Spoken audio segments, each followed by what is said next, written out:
Hello, everybody. Welcome to week 3 of From Muffin Top to Mountaintop. Hope everybody's having a good, dreary here in North Carolina Tuesday. It was definitely an interesting week. We began our sugar detox.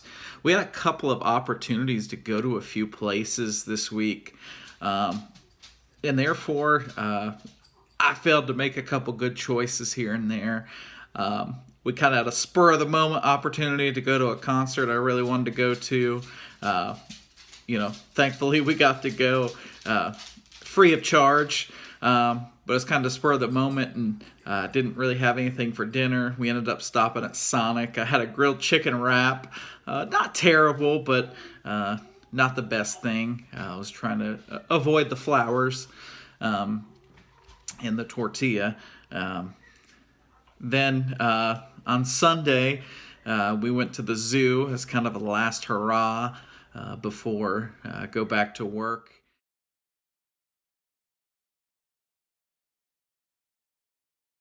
And I did have a chicken biscuit. Again, not great choices, but I did make a lot of good choices this week. Not all was lost. Didn't ingest a whole lot of sugar. So I had it all in all a pretty good week, I think. Not as good as I had hoped, but definitely a decent week. Say hi.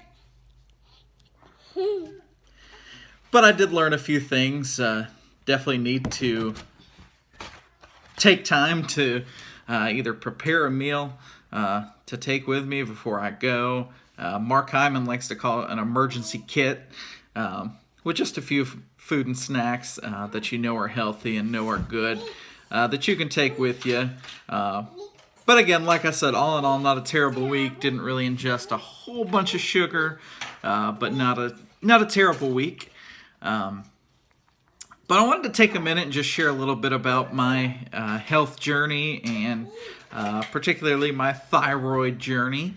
In 2008-ish, started feeling really tired all the time, not feeling great.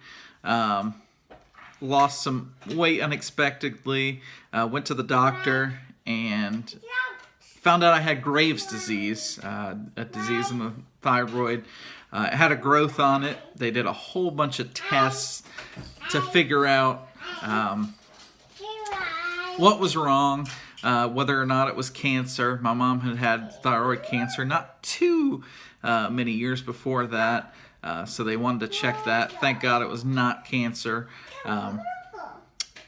But for the next 9 months or so, they tried to give me prescriptions, didn't really do anything. And I had a few instances that it's called a thyroid storm that definitely basically just dumps toxins and poisons in your body.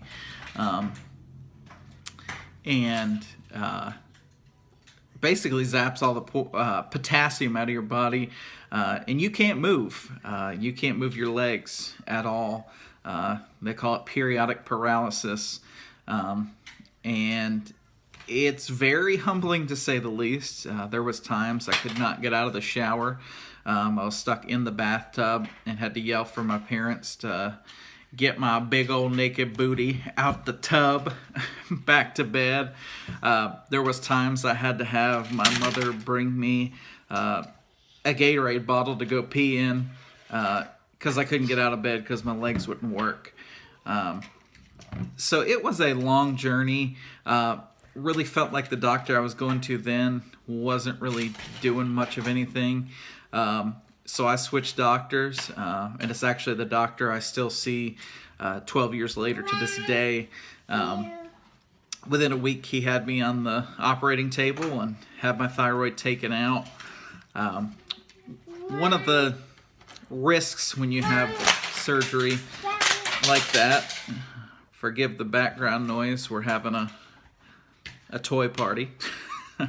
But one of the risks is they have to stop the blood flow to your parathyroid glands to take the thyroid out. And there's a chance they never come back. Mine never did come back. That controls the calcium and the potassium in your body.